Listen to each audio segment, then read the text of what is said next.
আমাদের সীমান্ত সম্পূর্ণভাবে সুরক্ষিত আছে। এই সীমান্তের এই সাইডে কেউ কোনোদিনই আসতে পারবে না। আমরা যতদিন বেঁচে থাকি আমাদের রক্ত ঝরবে, কিন্তু সীমান্ত সুরক্ষা থাকবে। অন্তর্বর্তী সরকারের পদক্ষেপ তো দেখছেনই। আগে যেহেতু কোনো পদক্ষেপ ছিল না, এই জন্য কোনো রকম বর্ডারে কোনো কিছু হয় নাই। এখন যেহেতু আপনার পদক্ষেপ নিচ্ছেন দেখি তো এইসব ঘটনা ঘটছে।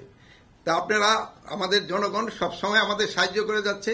এই জনগণের এই সাহায্য এবং সহযোগিতা সবসময় থাকবে, এবং বিজিবি কিন্তু সবসময় সীমান্তে অ্যালার্ট আছে, এবং আমাদের সীমান্ত সম্পূর্ণভাবে সুরক্ষিত আছে।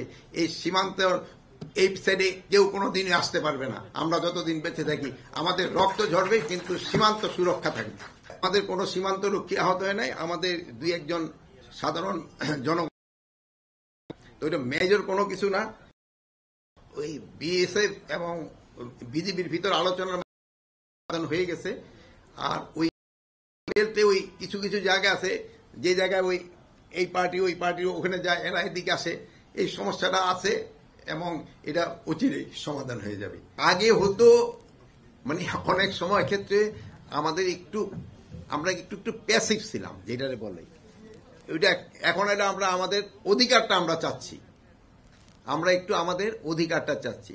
ওখানে অনেক সময় হচ্ছে যে ওরা হয়তো একটু সেদিক করলেও আমরা ওইরকম কোনো সময় প্রতিবাদ করি নাই। বাট এখন আমরা আমাদের যতটুকু অধিকার আমরা ওই অধিকারটা চাচ্ছি। আমাদের যেটা আইন মতো যেটুকু আমাদের পাওনা আমরা ওটুকু চাচ্ছি। যেমন 150 গজের ওই থেকে তাদের কাটাতারে বেড়া করতে পারে, আমরা ওটুকুই চাচ্ছি। আমরা এখানে কোনো রকমের ছাড় দিতে চাচ্ছি না। আগে হয়তো দুই একটা জায়গায় একটু ছাড় দেওয়া হয়েছে, এখন এই ছাড় দেওয়াটা হচ্ছে না, দেখি একটু সমস্যা হচ্ছে। বাট এই সময়টা খুবই সাময়িক। এই আগামী ফেব্রুয়ারি মাসে ডিজি লেভেলে একটা কনফারেন্স আছে, আমার মনে হয় এই সমস্যাটা সমাধান হয়ে যাবে। ছোটখাটো সমস্যা, আদারওয়াইজ সীমান্তে কোনো রকমের সমস্যা নাই।